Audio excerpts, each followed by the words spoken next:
ये है podcast show MS उबाच। आप सुन रहे हैं प्रेरणादायक कहानियां श्रृंखला। मैं हूं आपका दोस्त मनोज श्रीवास्तव। प्रेरणादायक कहानियां शक्तिशाली हैं, समझने में आसान और नैतिकता से भरपूर। ये कहानियां सच्ची हों या काल्पनिक, हमें सोचने को मजबूर जरूर करती हैं। इनमें से कई तो हमें निःशब्द कर देती हैं। तो आइए सुनते हैं। आज की कहानी है चमत्कारी अंगूठी। आलेख और संपादन मनोज श्रीवास्तव, स्वर समीक्षा श्रीवास्तव एवं मनोज श्रीवास्तव। एक राजा था, प्रतापी और दयालु। एक बार राजा अकेले ही जंगल में सैर करने निकला। जंगल में कुछ दूर जाने के बाद राजा ने देखा कि एक साधु बैठा है। राजा को लगा कि हो सकता है कि वह किसी मुसीबत में हो, मुझे उसकी मदद करनी चाहिए। राजा साधु के पास गया, अपने घोड़े से उतरा और उन्हें प्रणाम करके पूछा, महात्मन, आप इस बियावन में अकेले बैठे हैं, क्या मैं आपकी कुछ सहायता कर सकता हूँ? साधु ध्यान की मुद्रा में था। उसने आंखें खोलकर राजा की ओर देखा और बोला, आपके आग्रह के लिए आपका धन्यवाद। मैं यह तो नहीं जानता कि आप कौन हैं, लेकिन इतना कह सकता हूँ कि आप बहुत ही सहृदय हैं। मैं यहाँ किसी कष्ट में नहीं वरन साधना में बैठा हूँ। साधु की बात सुनकर राजा ने अपना परिचय दिया और बाधा डालने के लिए क्षमा मांगी। साधु राजा का परिचय जानकर खुश हुआ और बोला, आपके बारे में सुना था, आज देख भी लिया कि आप कितने सहज और सहृदय हैं। ईश्वर आपका मंगल करेगा। थोड़ी देर साधु के साथ बातचीत करने के बाद राजा प्रणाम कर चलने को हुआ तो साधु ने कहा कि राजन, मैं आपको कुछ उपहार देना चाहता हूँ, कृपा कर इसे स्वीकार करें। राजा ने बड़ी विनम्रता से कहा, महात्मन, आपका आशीर्वाद ही मेरे लिए उपहार है। साधु ने राजा को एक अंगूठी देते हुए कहा, राजन, यह कोई साधारण अंगूठी नहीं है, यह एक नायाब वस्तु है। इसे धारण करने वाला मन में जो भी विचार करता है वह पल भर में ही पूरा हो जाता है। आप इस उपहार के लिए सबसे उपयुक्त हैं। राजा ने जैसे ही साधु से अंगूठी ली और चलने को हुआ, साधु ने फिर कहा, लेकिन राजन, इसके साथ एक शर्त भी है।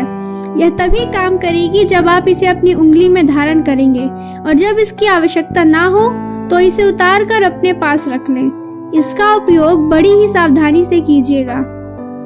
राजा साधु को प्रणाम करके आगे बढ़ गया। काफी देर तक चलने के बाद राजा थक गया था। वह एक छायादार वृक्ष देखकर विश्राम करने के लिए रुका। घोड़े को एक पेड़ के पास बांधकर एक चट्टान पर बैठ गया। अचानक राजा के मन में विचार आया कि जब इस साधु के पास इतनी अद्भुत अंगूठी थी, तब यह क्यों जंगल जंगल भटक रहा है? इसने अपने लिए इसका उपयोग क्यों नहीं किया? पता नहीं यह काम करती भी है या साधु ने मुझे ऐसे ही बनाया है। इसी उधेड़-बुन में राजा ने अंगूठी का परीक्षण करने की सोची। अंगूठी जेब से निकालकर उंगली में पहन लिया और सोचा, काश यह चट्टान एक बिस्तर होता तो मैं कुछ देर इस पर विश्राम कर लेता। राजा ने अभी ऐसा सोचा ही था कि वह चट्टान एक आलीशान बिस्तर में तब्दील हो गई। राजा की खुशी और आश्चर्य का ठिकाना ना रहा। बिस्तर पर आराम से बैठकर राजा ने सोचा कि अब यदि कुछ खाने पीने को मिल जाए तो क्या कहने। इतना सोचते ही राजा के आसपास खाने के कई व्यंजन, फल इत्यादि आ गए। अब राजा और भी आश्चर्य से भर गया। उसने आराम से खाने का मजा लिया और बिस्तर पर लेट गया। इस सब के बीच राजा अंगुली से अंगूठी को उतारना भूल गया और उसकी आंख लग गई। नींद में राजा ने देखा कि उसका घोड़ा उसे छोड़कर भाग गया है। अचानक राजा उठकर बैठ गया और देखता क्या है, उसने घोड़े को जिस जगह पर बांधा था, घोड़ा वहां नहीं था। अब तो राजा बहुत परेशान हुआ। इधर उधर घोड़े की तलाश करने के बाद वह पैदल ही अपने राज्य की ओर चलने लगा। शाम होने को थी, धीरे धीरे अंधेरा होने लगा था। अचानक राजा के मन में विचार आया कि कहीं वह रास्ता ना भटक जाए। इतना सोचना था कि राजा के सामने कई रास्ते प्रकट हो गए। अब उसे समझ नहीं आ रहा था कि वह किस रास्ते जाए। काफी देर भटकने के बाद राजा एक जगह बैठ गया और सोचने लगा कि यदि शेर आ गया तो। अंगूठी अब भी राजा के हाथ में थी। यह एक प्रतीकात्मक कहानी है। यह कहानी हमारे अवचेतन मन की शक्तियों की तरफ इशारा करती है।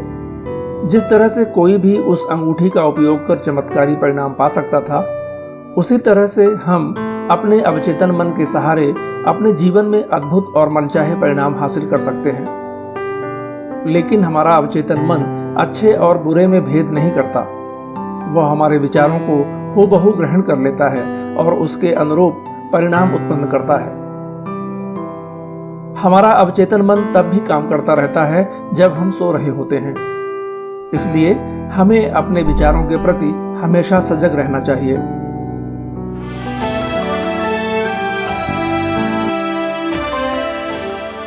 हमारा शो और कहानियाँ यदि आपको सार्थक और उपयोगी लगती हों तो इसे फॉलो और सब्सक्राइब करें, कमेंट करें और दोस्तों के साथ साझा करना ना भूलें।